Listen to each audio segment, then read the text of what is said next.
এই ওয়াকফ বিল থেকে আরম্ভ করে মুসলমানদের ভারতবর্ষ থেকে বিতাড়িত করার যে পরিকল্পনা, বিশেষ করে আরএসএস দীর্ঘদিন ধরে করে আসছিল, সেটাকে বাস্তবে রূপ দেওয়ার জন্যে নরেন্দ্র মোদী সরকার আমাদের মুসলমানদের উপরে চরম আঘাত হানার জন্যে এই ওয়াকফ বিল রাতের অন্ধকারে পাশ করেছে। আমরা মুসলমানরা আমরা স্বাধীনতার আগে থেকেই আমাদের জীবনের রক্ত উৎসর্গ করে দিয়ে ব্রিটিশদের কাছ থেকে আমরা দেশ শাসন করেছি।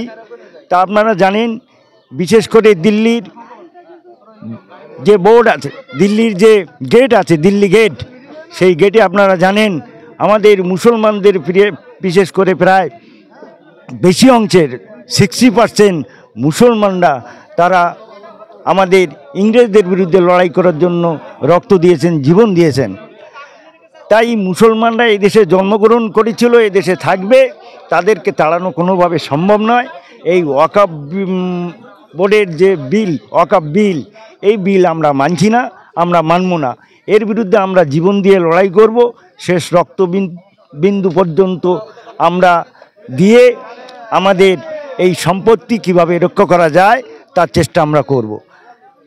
ওয়াকফ বিল পাস হতে নেই হতে একেবারে উত্তরপ্রদেশে 20 একর জমি একেবারে বুলডোজার দিয়ে সমান করা হচ্ছে।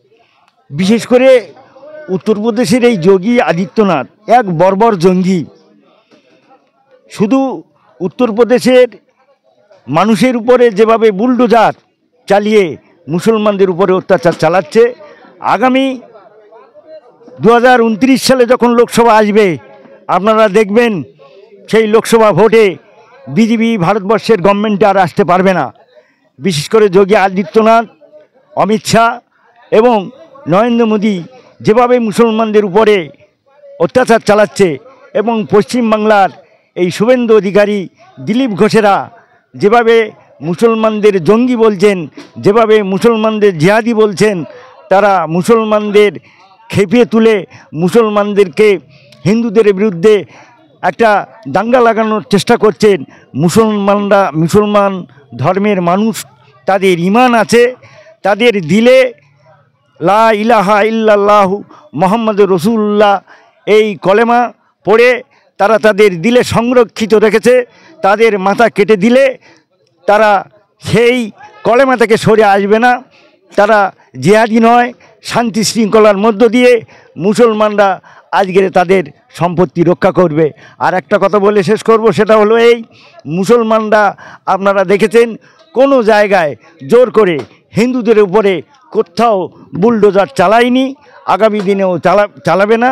কারণ ইসলাম হচ্ছে শান্তির ধর্ম, সেই অনুযায়ী তারা সেই মত অনুসরণ করে আমাদের নবীজি হযরত সাল্লাল্লাহু আলাইহি সাল্লামের মত নীতি অনুসরণ করে তারা চলবে আগামী দিনে, এবং নিশ্চিতভাবে আল্লাহ মুসলমানদের হেফাজত করবে। শুভেন্দু অধিকারী তো বেশ কিছুদিন আগে একেবারে হুমকি দিলেন যে তৃণমূলের 42টা এমপি আছেন, তাদেরকে একবার চ্যাংদোলা করে ফেলবেন।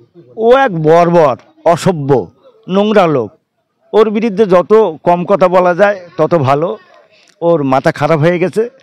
ও পশ্চিমবাংলার মুখ্যমন্ত্রী হওয়ার স্বপ্ন দেখেছিল, কিন্তু মমতা ব্যানার্জির জনপ্রিয়তা, পশ্চিমবাংলার আপামর জনসাধারণ প্রায় 10 থেকে 11 কোটি মানুষ মমতা ব্যানার্জিকে ভালোবাসেন, মমতা ব্যানার্জির উন্নয়নকে ভালোবাসেন, মমতা ব্যানার্জির আদর্শকে ভালোবাসেন, মমতা ব্যানার্জির পথ চলাকে ভালোবাসেন। মমতা ব্যানার্জি ভালো মানুষ যদি না হতো, তাহলে বিশ্বের বিভিন্ন প্রান্ত থেকে, বিশেষ করে অক্সফোর্ড থেকে তার আমন্ত্রণ আসতো না। তিনি সেখানে গিয়ে ভারতবর্ষের একটা গর্ব হিসেবে তিনি সেখানে বক্তৃতা দিয়ে পশ্চিমবাংলা এবং ভারতবর্ষের উন্নয়নের কথা বলেছেন।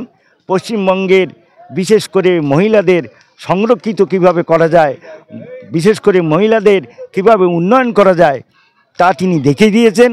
তাই মমতা ব্যানার্জির বিকল্প আজও পর্যন্ত পশ্চিমবাংলায় নেই, আর অন্য কোনো রাজনৈতিক দল মমতা ব্যানার্জির বিকল্প হতে পারবে না।